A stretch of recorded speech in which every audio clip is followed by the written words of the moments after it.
Good evening. Good evening. The Tweeds County Board of Education meeting is now called to order. Today is Tuesday, February 11th, 2020, and the time is 6:01 p.m.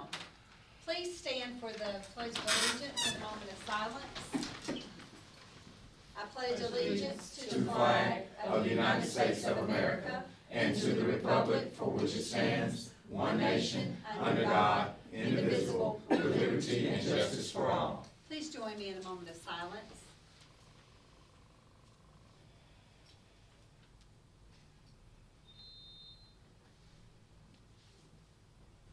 Thank you. You may be seated.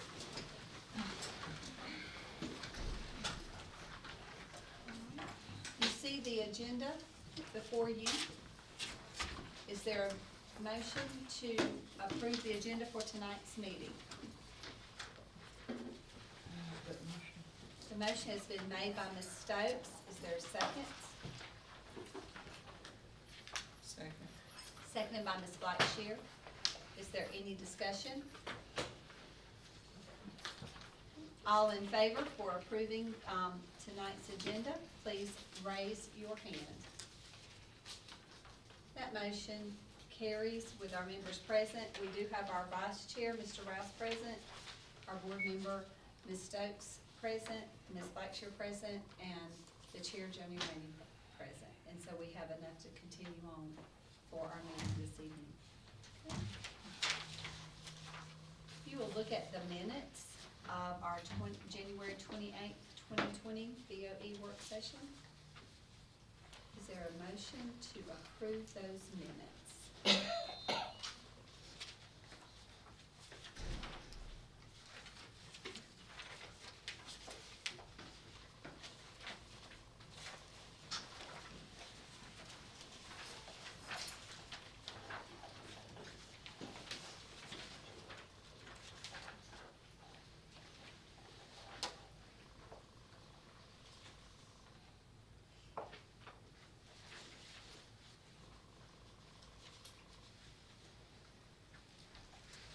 Madam Chair, I make a motion to approve the minutes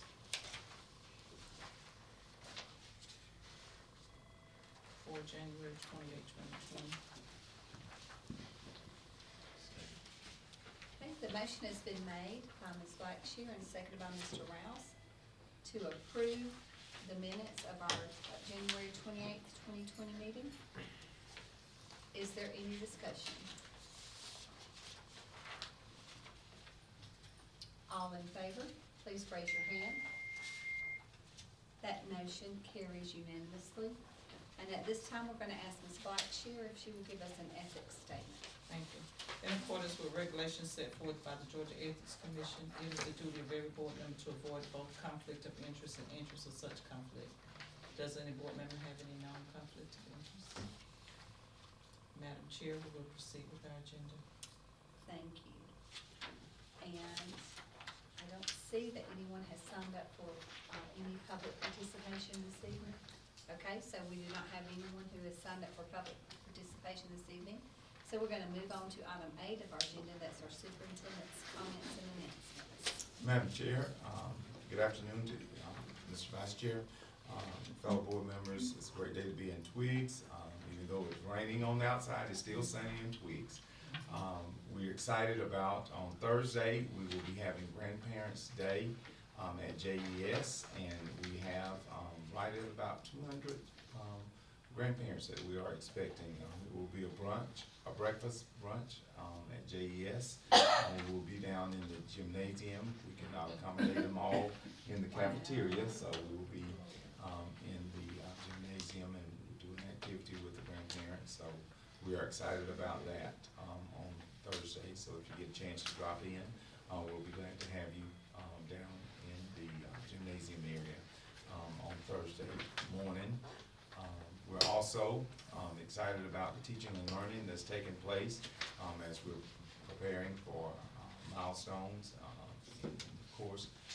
So things are rapidly going, and we're teaching and learning every day, encouraging the teachers to be at school. We are having some issues with our students because the bug is going around.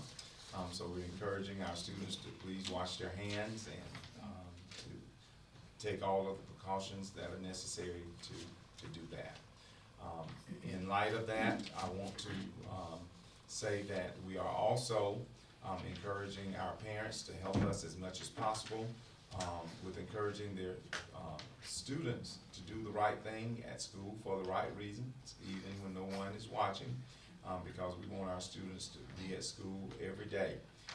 So we are doing some things to try to be innovative to keep our students at school as much as possible, and trying to create some in-school opportunities for our students to be able to keep them at school rather than sending them home, even with some after-school detention opportunities. So just so that our board will be aware that there will be some after-school detention that we will be starting up and things of that nature. So trying to keep them in school as much as possible, because that's where learning takes place, in the classroom. And we appreciate all of the opportunities for our boys and girls. We did, we had our first home middle school soccer game was scheduled for today, but I hope we're probably getting rained out. But Georgia Military I believe it was Georgia Military, if I'm not mistaken, was pulling up when I was coming over from the elementary school this afternoon. So they're having lots of fun with it. And I believe that's the way we should start a program, is start in the middle school and work our way up. So we're excited about that program, and the kids are really having some fun with that middle school soccer program. So we're excited about that, so we can watch that program flourish. So thank you for all that you do. Include my announcements. All right. And our board retreat is scheduled for, I believe it was March 19th. the 19th. Yes, ma'am. And I'm so sorry. Sam King from GSBA is going to come and present then. Yes, ma'am. And I just suggested something in financial management and something regarding our personnel. I think sometimes that seems like our biggest challenges, but if anyone else has any other suggestions, you please say so. But I looked through what they offered and what GSBA offered, and those two kind of stuck out to me, that sometimes that seems like a challenge that we work through, and something that we could work through and that kind of thing. So if anybody else has any other suggestions, please do so as well. Sounds good. Sounds good. And the time for it? We'll start at 5 p.m. If that time's good. 5 is good. Okay. Okay, all right, with no further announcements, and with that being said, we're gonna move on to our business agenda. And the first item on our business agenda will be item A, and that's the request for 2021 proposed changes to the legislative positions. This is an information item, Mr. Dixon? Yes, ma'am. Each year, we have an opportunity to offer up any opportunities for proposed position changes for GSBA. And if there are any changes that we would like to propose as a board, we have that opportunity to do that. And so I want to provide you with that information, which we have to send it in prior to going to summer GSBA. So we have provided you with that information. Okay. All right. And that's it for that. That's it. Yes, ma'am. That's information. All right, thank you for that. One of the things I did see on the news this morning is about the proposal or the discussion about the dual enrollment being cut or limited for the students. I'm not sure if that's where GSBA may be headed with some of their positions, but that would be a good place to start, in my opinion. They've got to have a good thing going, we need to keep going with that. Our next item will be item B, and that is the new dual, I'm sorry, and You lead so right that's a into good it. link. So the the dual enrollment. So go ahead with that. That's a Mr. good Dixon. lead into. Uh-huh. One of the major changes is it did put a cap onto the number of hours, that students can take and surely when they can start to, take in those dual enrollment, 30 credit semester hours, and, when students can and take, and I provided with you, with that information, into your packets that you have it in there, so we will be able to review that, and it's for, information as well. But I think the biggest change is the number of hours that, cap, because we were beginning to have a lot of students who were graduating, with their associates, full associate's degree on dual enrollment. And we have a lot of students who are really capitalizing on dual enrollment, hours. And it's a wonderful thing, for students and for parents. This will certainly, impact some of our students, because we've really been pushing dual enrollment here lately, as early as possible. So it does have some impact for us, so we are making the necessary changes, in our course outline and what we do here at Twiggs County. Okay. Will we be sending home any information to the juniors and seniors or to any of the students? Yes, To the students? as a matter of fact, we will start with middle school, because we've started, with our push with our middle school students taking high school courses. We had pushed them up early. They were taking, dual enrollment courses as early as, 8th, 9th grade. So we have to start it in middle school of sending this information home now. So we'll be getting this information out to our parents and our stakeholders.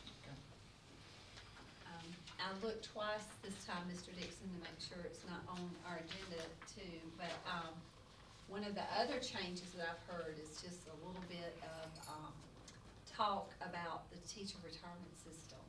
And that's something to be looking into, what the proposed changes are for that, regarding whether or not, teachers can use their sick leave toward if they have extra sick leave, they could use it toward their retirement, or whether they can, and things like that. So that would be that's gonna be, I'm sure it needs to be a close watch to our teachers looking into that, and those that are getting close within a few years of the retirement as well. It may affect that. But anyway, all right, thank you for that. And then our next item, item C, is an action item, and that is the approval of our 2020 school calendar. Madam Chair, I'm gonna ask Mr. King if you would come and assist me, with our calendar information, those percentages, that they have escaped me just, we did put this information out, for vote with our staff, and we met with them, and we kinda got input from them on January 3rd, as we were putting these two calendars together. And so that's how we arrived at these two calendars. And, as we were looking at option A and option, B, and I think I have two of option B in my book. We have to. Yes, we have to, BB.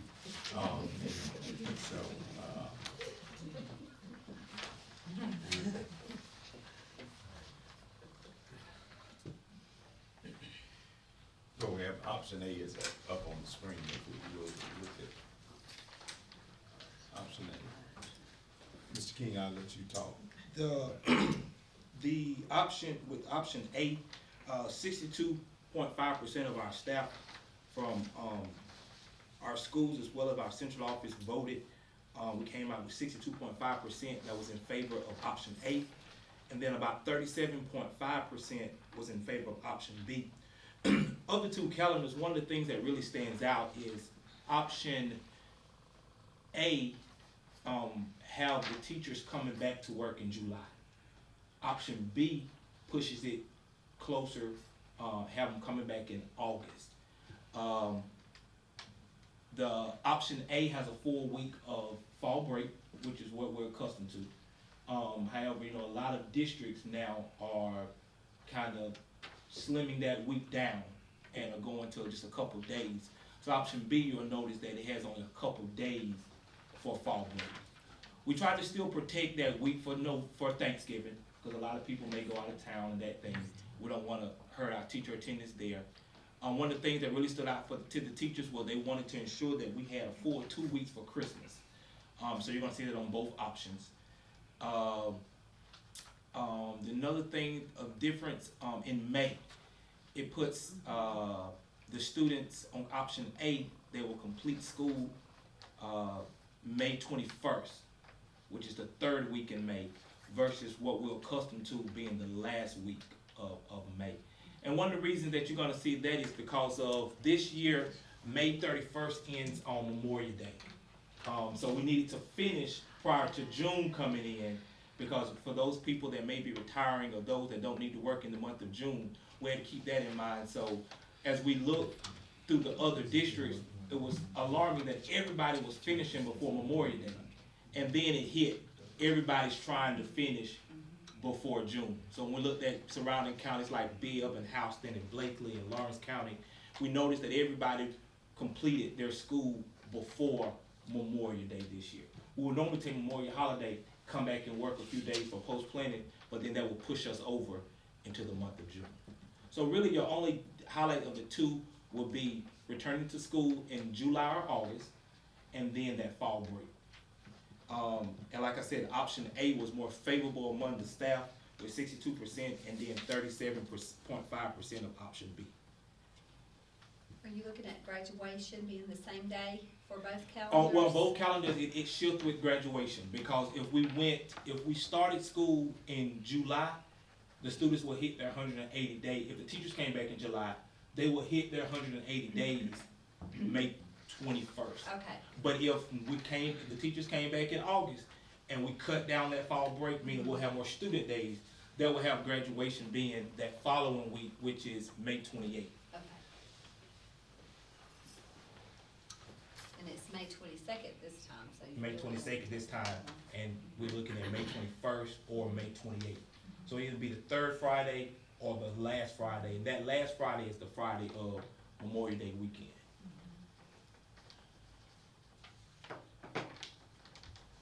We saw several districts, some started graduation that 3rd week, some have graduation like the middle of the week. I think Bibb is graduating the 4th week in May. Houston County may be starting like the middle of the week, or is either vice versa.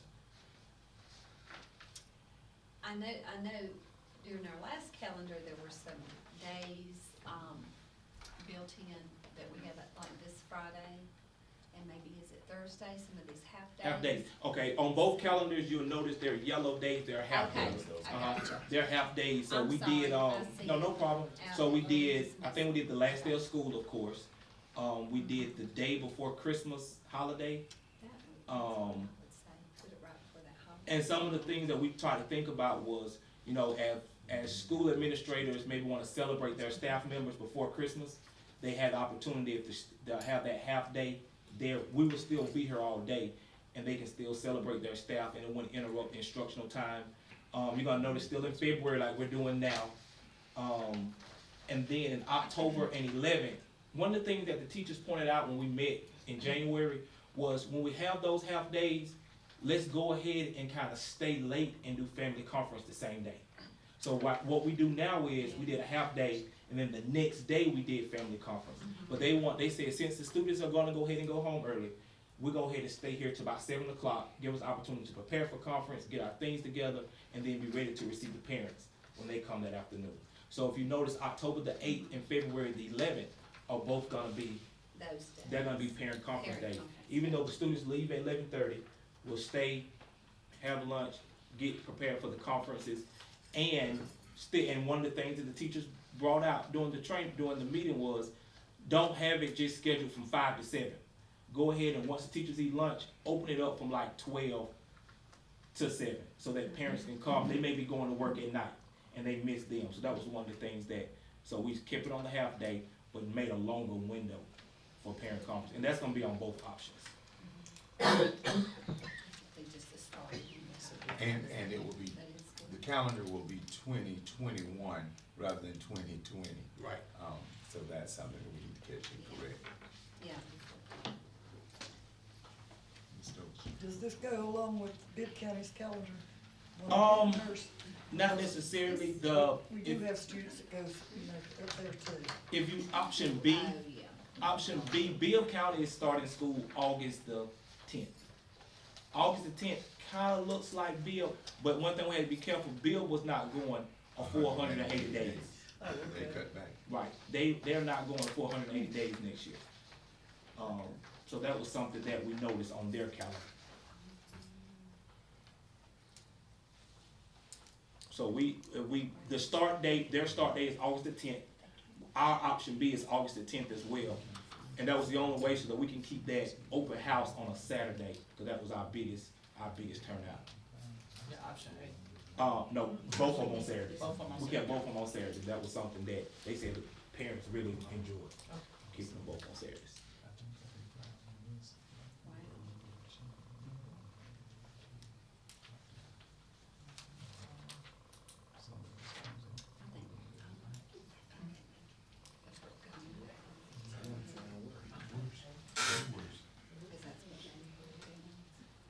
It's just the longer you wait in May, the hotter the temperature's gonna That's get. true, that's true.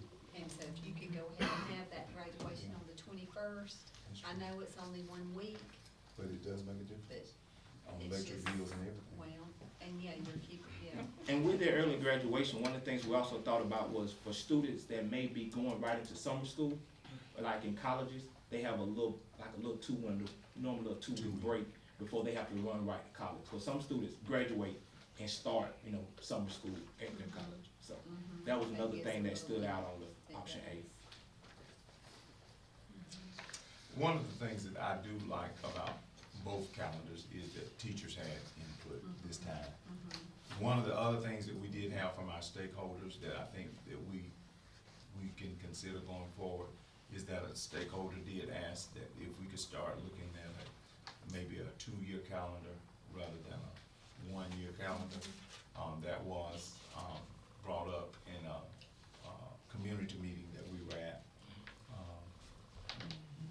That was Zoom with Dan. Exchange. Yeah, in Danville.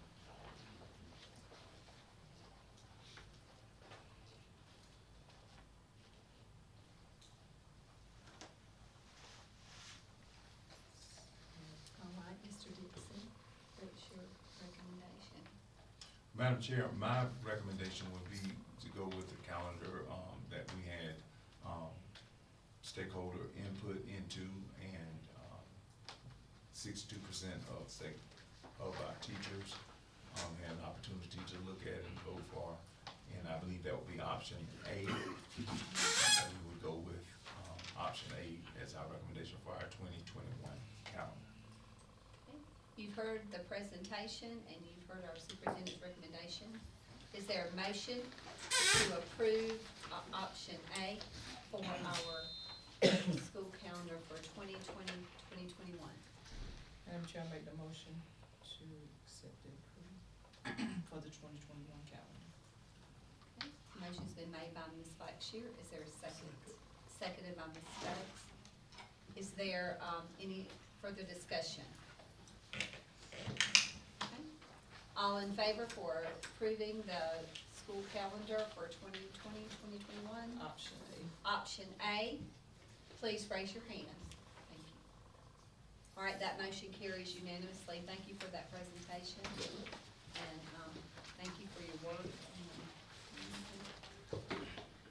All right, our next item is an action item, and this will be our the delegate and alternate appointments for our GSBA conference for the delegate assembly. In June, we go to the GSBA conference, and we always nominate a board member and an alternate to go to the delegate assembly. The alternate goes in case the delegate cannot attend to the delegate assembly at the GSBA conference.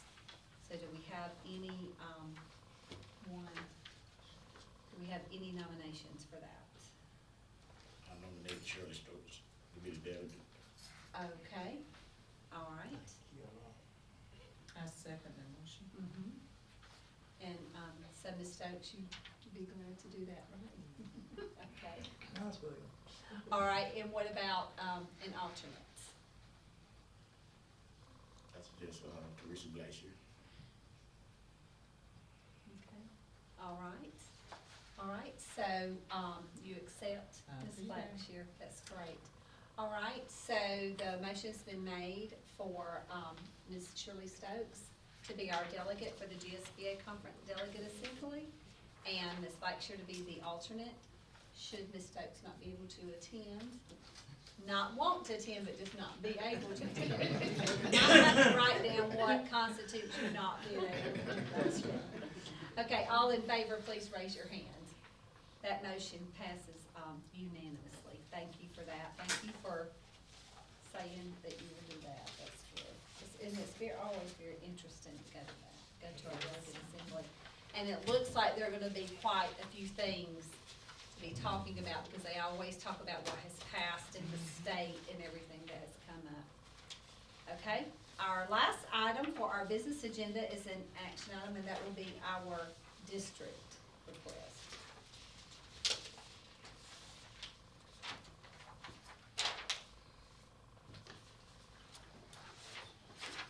Madam Chair, we have field trips, fundraisers, and facility requests, and I'm seeking approval for all three. Okay, and just to make sure this is the same, this is the request for the bus as well. Okay. All right. You see the district request before you, and you've heard our superintendent's request. Is there a motion to approve these district requests, field trips, fundraisers, and facility property requests?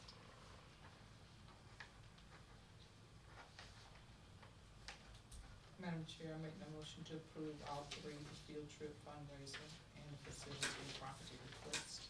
Okay. Motion's been made by Ms. Blackshear. Is there a second? Second.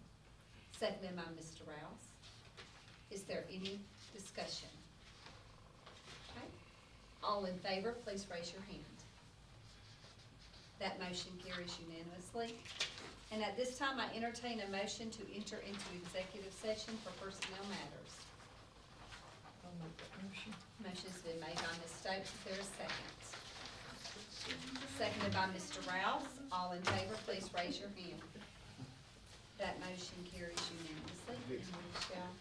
Same thing. Is there a motion to return to regular session from executive session? I'll make that motion. The motion's been made by Ms. Stokes. Is there a second? Second. Second by Ms. Blackshear. All in favor, please raise your hand. That motion carries unanimously. And in our executive session, we discussed personnel matters. And regarding our superintendent's recommendation, regarding substitute teachers, candidate CID 4357, is there a motion to approve the hiring of that candidate? I'm gonna do both together. Would you like to do both of those together? All right, would you like to make that motion, please? Yes. Ms. Blackshear? I would like to make the motion to approve both 4357 and 3278 substitute. Okay, motion's been made by Ms. Blackshear, seconded by Mr. Rouse. All in favor, please raise your hand. That motion carries unanimously. Regarding our resignations, resignation of EID 3157, 4267, and 5432. Is there a motion to approve those resignations? I make a motion to approve. I said, let's see, did I say three? 3157, 4267, and 5432. Mr. Rouse? I make that motion. The motion's been made by Mr. Rouse. Is there a second? Yes, Stokes. Seconded by Ms. Stokes to approve those resignations. All in favor, please raise your hand. That motion carries unanimously. And that concludes our personnel recommendations for this evening. Is there a motion to adjourn? I'll make that motion too. Motion made by Ms. Stokes. Is there a second? Second. Seconded by Mr. Rouse. All in favor, please raise your hand. Okay, motion carries.